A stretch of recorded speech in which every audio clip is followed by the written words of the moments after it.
Maayong adlaw mga higala. Atong tun-an karon ang usa ka nindot nga topiko, mga katumanan sa tagna.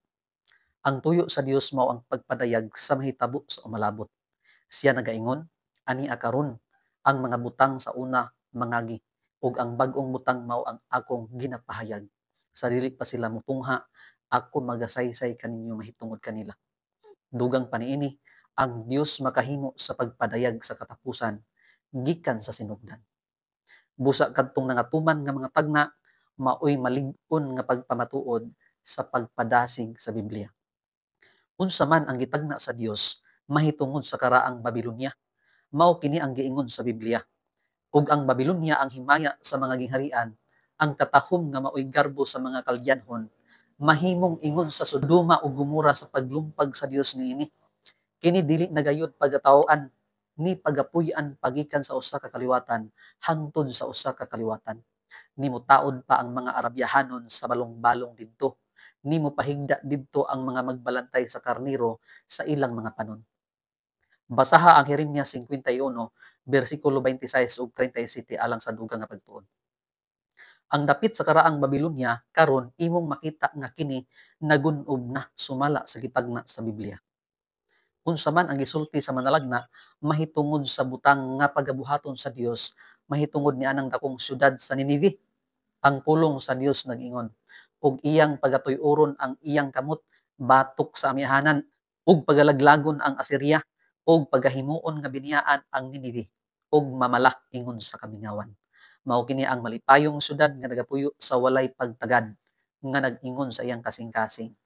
Ako mauman ug walay lain gawas kanako.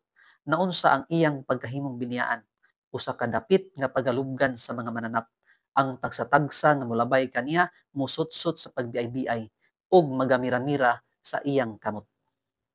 Ang Ninive maoy usa ka dakong syudad, mga 7 ug 2 ka milyas ang tuyok niini.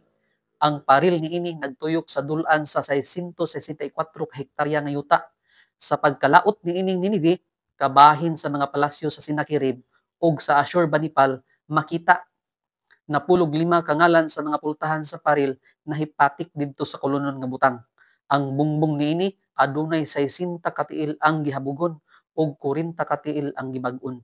Ang Ninive karon dili na usa ka buhi nga syudad, usa na lamang kini kakagun-uban nga makita sa daplin sa Mosul, Iraq. Kini nga tagna natuman na sumala sa pulong sa Dios. Ang Dios nagatagna ba mahitungod sa pagkapukan sa Ehipto ug mahimo ba siya nga bantugan pag-usab? Ang pulong ni manalagna Ezekiel nag-ingon, kini mahimong labing ubos sa mga gingharian. Nimo tindog pa kana pag-usab sa ibabaw sa mga nasod. Og ako magapakunhod kanila aron sila dili na magmando pag-usab sa mga nasod. Basaha ang Ezekiel 30 bersikulo 4, 12 ug 13 alang sa dugang nga pagtuon. Ang Ehipto kaniadto maoy labing bantugan nga nasod sa kalibutan. Mao kini ang kinataliwad-an sa mga sinsya ug relihiyon. Apan ang Ehipto karon dili na gamhanan nga nasod. Dili na siya hari sa mga nasod sama kaniadto. Usa na siya ka nasod nga ubos sa ekonomiya kumpara sa ubang kasikatan sa Middle East. Mas pobre na kini nga nasod kumpara sa ubang mga nasod sa rehiyon.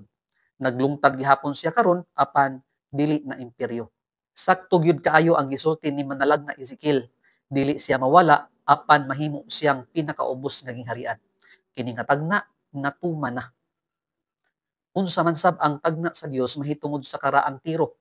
Ang sulat ni propeta Ezekiel nang ingon, ug agawon nila ang imong mga bahandi, ug ilang tukbon ang imong mga butang nga baligya, ug gun-ubon nila ang imong mga kuta, ug lumpagon ang maanindot mong mga balay, ug ilang ibutang ang imong mga bato, ug ang imong mga tigkahoy, ug ang imong mga abog sa taliwala sa katubigan.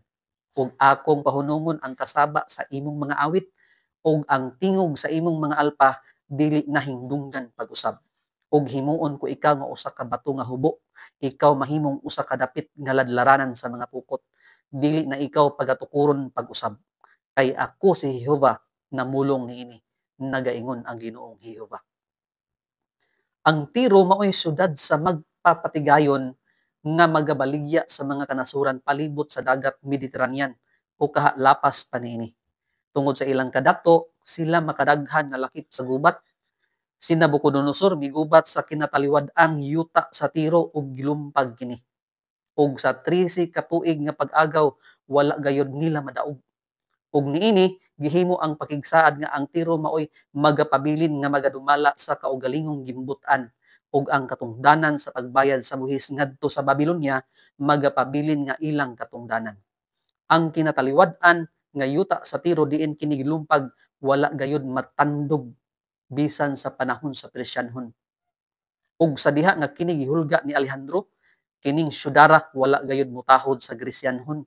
Busa si Alejandro ginamit ang mga truso sa karaang syudad sa Tiro mihimo og alagianan padulong niining bag-ong syudad sa isla sa Tiro ug natuman ang tagna sa Ezekiel kapitulo 26 bersikulo 12. Tungod kay ang iyang mga kasundaluhan miagi niining usa ka alagianan ug miadto sa syudad ug dinhi lang gilumpag ug giagaw kini. Ilang gipamatay ang mga pangulo ug gibihag ang mga nagapuyo niini. Ang syudad gitukod pag-usab apan dili nasama kaniadto niadtong wala pa kini malumpag.